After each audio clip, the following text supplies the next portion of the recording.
आप हिस्ट्री पढ़ो, आप पॉलिटी पढ़ो, आप कल्चर पढ़ो, फिलॉसफी पढ़ो, फॉरेन पॉलिसी पढ़ो, इकोनॉमिक्स पढ़ो, करंट अफेयर्स पढ़ो। अगर आप पढ़ोगे नहीं ये सारी चीजें नॉन फिक्शन वाली, तो आपको सोचने के लिए ईंधन नहीं मिलेगा।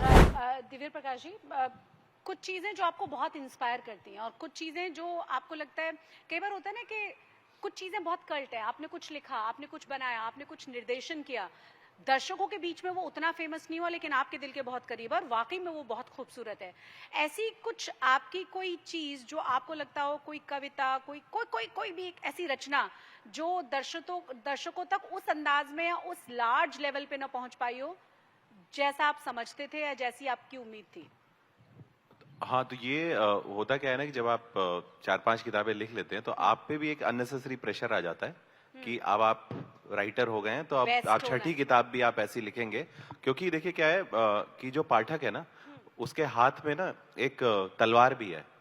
वो ये तलवार लेके खड़ा है कि ये पहले से अच्छा है कि पहले से खराब है ना? तो ये डर आपको हमेशा होता है। तो उसी सिलसिले में मैं छठी 5वीं किताब लिखते समय इब्ने बतूती जब लिख रहा था, तो मैं क्या होता है, एक पॉइंट के बाद हर किताब जो आप लिखते हैं, कोई भी चीज आप शुरू करते हैं, तो एक समय ऐसा आता है आपको लगता है यार ये मैंने गलत दिशा ले ली। और हर किताब जब आप लिखते हैं आपको लगता है ये गलत किताब मैंने पकड़ ली। हर लेखक को ऐसा होता है कि लगता है आपने 6 में 8 महीने बिता दिए और आपको लगता है आप गलत रिश्ते में हैं। क्योंकि हर किताब एक रिश्ते की तरीके से ही है ना, जिससे आपको एक समय के बाद ब्रेकअप करना ही है। और आपको लगता है यार ये गलत रिश्ता है, बट आप उसको कैसे क्लोजर दें। तो जब इब्ने बतूती जब खत्म हुई, तो उसके बाद मैंने ये सोचा उसमें किताब लिखते समय कि मैं अब ये प्रेशर हटाऊंगा अपने दिमाग से कि मैं छठी किताब लिख रहा हूँ या 7वीं लिख रहा हूँ या 5वीं लिख रहा हूँ, ये हर किताब मेरी पहली किताब है ना, और हर बार मैं डेब्यू कर रहा हूँ और इसके बाद यही किताब से मैं जाना चाहूंगा, ये मेरा पहला हो जाएगा। उसी क्रम में एक किताब आई थी आको बाको नाम की। आको नाको बाको जो यहाँ पे ईस्टर्न यूपी के होंगे लोग, तो वहां पे वो जब नजर उतारी जाती है तो एक टर्म मेरे को साउंड बड़ा सही लगता था। तो मैं हमेशा ये मान लेता हूँ कि जब किसी का साउंड अगर अच्छा है तो वो वर्ड और या व्यक्ति बहुत खराब है। जैसे मोगैम्बो, साउंड अच्छा है, व्यक्ति खराब है, लेकिन हमें पसंद है। तो मुझे ऐसा ना, जैसे इब्ने बतूती गलत उर्दू है यहाँ पे बहुत, चूंकि लखनऊ है, उर्दू के जानकार भी लोग रहते हैं, तो उसका सही उर्दू होती बिनते बतूती। बतूती जैसे इब्ने बतूता है, बतूता का बेटा। लेकिन मुझे साउंड इतना अच्छा लगा इब्ने बतूती, मैंने रख लिया। तो उस आको बाको में एक कहानी है, पहला पन्ना। तो मैं नॉर्मली जब कहानियां लिखता हूँ तो मैं बहुत एक्सट्रीम पे नहीं ले जाता हूँ। उसमें उस कहानी की जो पहली लाइन है वो ये है कि उन कवि और शायरों के नाम जो कुत्ते की मौत मरे और मरते रहेंगे। जबकि मैं ऐसा नहीं लिखता हूँ नॉर्मली।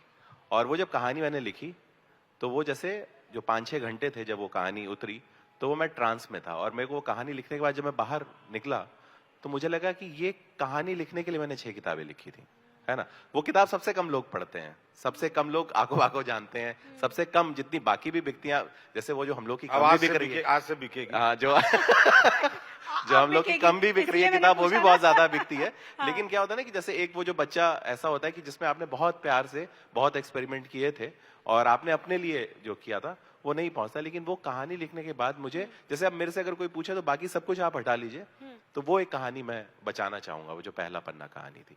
ये मैं, और जिसको कम लोगों ने पढ़ा, बहुत कम लोगों ने। अगर आप उसकी जिस्ट हमें हमारे दर्शकों को अगर वो पाने में सक्षम उसमें ना है, एक ऐसे व्यक्ति की कहानी थी, जैसे ना कि एक ऐसा लेखक की कहानी थी उसमें कि जब वो कमरे में बैठ के जब लिखने बैठता है तो बहुत रोता है, और जब उसकी किताबें बच्चे पढ़ते हैं तो वो बहुत हंसते हैं। तो वो जब रोता नहीं है तो बच्चे भी हंसते नहीं है। तो वो ऐसा, अब ऐसा कोई कैरेक्टर हो सकता है, नहीं हो सकता है, मुझे भी नहीं मालूम, क्या मैं हूँ या गुलजार साहब वैसे हैं क्या, हमें नहीं मालूम वो कैसा है। तो वो ऐसा व्यक्ति है और इसीलिए वो लिखता है कि, जैसे आपको एक मैं किस्सा बताता हूँ। जैसे मकबूल फिदा हुसैन जो थे, वो चप्पल नहीं पहनते थे, जूता नहीं पहनते थे। वो बात अलग थी, वो दुबई में भी रहते थे, तो वहां पे जमीन गंदगी भी नहीं है वैसी। लेकिन उन्होंने क्यों चप्पल उतारी थी? क्योंकि जब मुक्तिबोध जब नहीं रहे तो उनकी लास्ट राइट में जब वो शामिल हुए तो देखा कि बहुत कम लोग हैं शायद। तो वहां पे जब उन्होंने देखा तो उन्होंने कहा कि यार मैं इस रिस्पेक्ट में, कि ऐसे कितने जो हमारे समय का इतना बड़ा कवि चला गया, उसको रिस्पेक्ट देते हुए कि हमारे समय में आज भी ऐसे इतने बड़े लोग होंगे हर फील्ड में, कला से लेके, कि जिनको कोई नहीं जानेगा उनके लाइफ टाइम में। तो ऐसे हर अननोन आर्टिस्ट को ट्रिब्यूट देने के लिए उन्होंने अपनी चप्पल छोड़ दी उस दिन, उसके बाद लाइफ लॉन्ग कभी चप्पल नहीं पहनी। तो ये वैसे ही है कि आप कुछ चीजें करते हैं, कुछ चीजें नहीं पहुंचती हैं, कुछ चीजें समय के बाद पहुंचती हैं। और कई बार ऐसा होता है कि चीजें कहां से कहां किस लेवल तक पहुंच जाती हैं, जी, फिर वो ये बहुत मैजिकली वो घटती हैं चीजें। जैसे एक ऐसी, बस मैं ये इसका निरुत्पल ज्यादा बेहतर बता पाएंगे इसमें। जैसे एक मैंने ना, जब मैं बहुत फ्रस्ट्रेटेड था अपनी नौकरी में, यहाँ पे मैंने नौकरी भी किया लखनऊ में, कंपनी का नाम नहीं लूंगा क्योंकि वो शायद स्पॉन्सर भी हो यहाँ पे।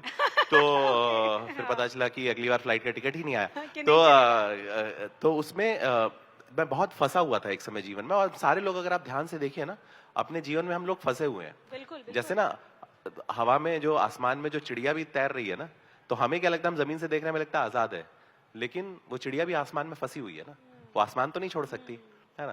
तो जब मैं फंसा हुआ था तो मैंने अपने फ्रस्ट्रेशन को हटाने के लिए, मैं तो अपनी लाइफ नहीं बदल पा रहा हूँ इतना, मैंने एमबीए भी कर लिया, नौकरी भी लग गई, सैलरी भी सही है, लेकिन कुछ मजा नहीं आ रहा, रात में सोने से पहले नींद ही ना आए कि क्या इसीलिए इतना हमने किया था क्या। तो उस दौरान मैंने अपनी बेचैनी से, मैंने कहा मैं नहीं कर सकता, वो तो एक कैरेक्टर जो था कहानी का उसको मैंने जंप करा दिया, वो पिंजड़ा उसने तोड़ दिया। और वो ऐसा जुड़ा लोगों से कि वो मुसाफिर कैफे पढ़ने के बाद बहुत सारे लोगों ने कैफे खोल लिए, कितने सारे लोगों ने जो वो पोस्टपोन कर रहे थे अपना सपना वो शुरू कर दिया। और मैं ये सोच रहा हूँ, जैसे जो पूजा कराते हैं पंडित जी, कि उनका भाग्य नहीं बदल रहा, जिसकी पूजा कराते हैं उसका भाग्य बदल जा रहा है।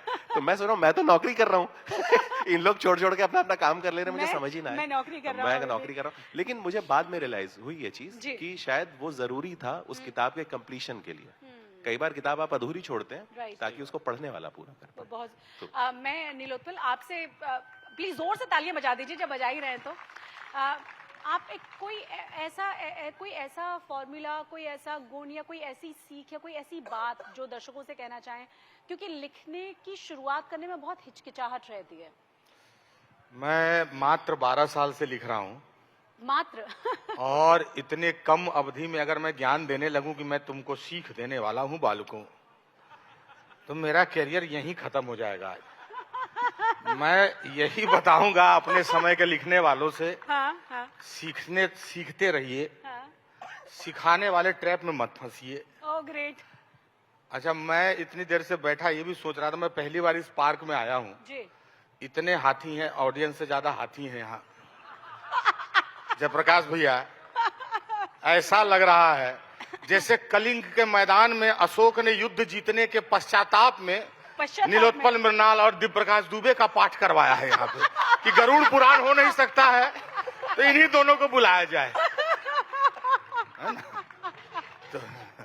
तो संजीव सर, अरे यही वाला कट गया क्या? हाँ, यही वाला कटा है। यही चला, यही जाता, यही कट गया। तो वही है, तो लग रहा है कि अशोक गरुड़ पुराण नहीं करा पाए तो नीलोत्पल मृणाल और दिव्य प्रकाश दुबे को इतना हाथी कलिंग के मैदान में। खैर, आप जो कह रही थी, एक बात वही है कि सिखाने के मोह से निकलना है और सीखते रहना है। लिखने का एक ही फार्मूला है कि लिखना होता है।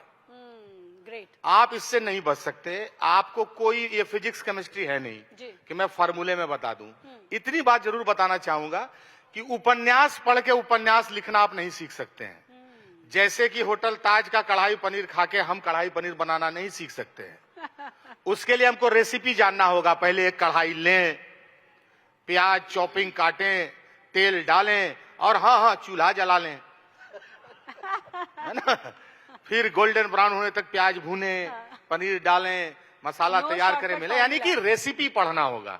तो जिनको भी लिखना है, अगर वो ये सोच रहे हैं कि इस बार वो पुस्तक मेला में किताब खरीदने में नंबर 1 रहे, उन्होंने रिकॉर्ड स्थापित किया है, उन्होंने बहुत उपन्यास पढ़ा है, तो उनको मैं ये बताना चाहूंगा कि आप हिस्ट्री पढ़ो, आप पॉलिटी पढ़ो, आप कल्चर पढ़ो, फिलॉसफी पढ़ो, फॉरेन पॉलिसी पढ़ो, इकोनॉमिक्स पढ़ो, करंट अफेयर्स पढ़ो। अगर आप पढ़ोगे नहीं ये सारी चीजें नॉन फिक्शन वाली, तो आपको सोचने के लिए ईंधन नहीं मिलेगा। तो आप दृश्य देखेंगे लेकिन विचार कहां से लाएंगे? तो पढ़ाई बहुत जरूरी है। पढ़ने के लिए केवल उपन्यास पढ़ने से नहीं होगा, आप नॉन फिक्शन पढ़िए। एक किताब का नाम दे देते हैं, ये गांजा पे नींबू के अचार का काम करता है। अगर आप पर कभी व्हाट्सएप और बहुत ज्यादा इंफॉर्मेशन का नशा चढ़ जाए तो आप संस्कृति के 4 अध्याय, एक किताब है रामधारी सिंह दिनकर जी की। मैं चाहूंगा, मेरी एक कामना है कि हिंदुस्तान का हर युवा उस किताब को पढ़े। वो इसलिए पढ़े कि उसको पढ़ने के बाद वो सामान्य रूप से एक ऐसा व्यक्ति बन जाता है जो फैक्ट चेक करने का, जिसको प्रैक्टिस हो जाता है। संस्कृति के 4 अध्याय दिनकर जी को कविताओं के लिए जानते हैं जो लोग, वो जाने, उनको पता चलेगा उनका गद्य कैसा है, वहां भी वो सीख पाएंगे। बाकी हमारे एक ही गुरु हैं प्रेमचंद, उनको पढ़िए और सीखिए कि क्राफ्ट क्या होता है राइटिंग का। और जो कुछ बच जाएगा, अगर आपका मन है कि ताबीज फिर भी खरीदना है, तो हमारे और दिव्य प्रकाश जी के वर्कशॉप में आइए, फिर वहां बेचेंगे। बहुत जैसी आपकी इच्छा। शुक्रिया आप दोनों ही मेहमानों का।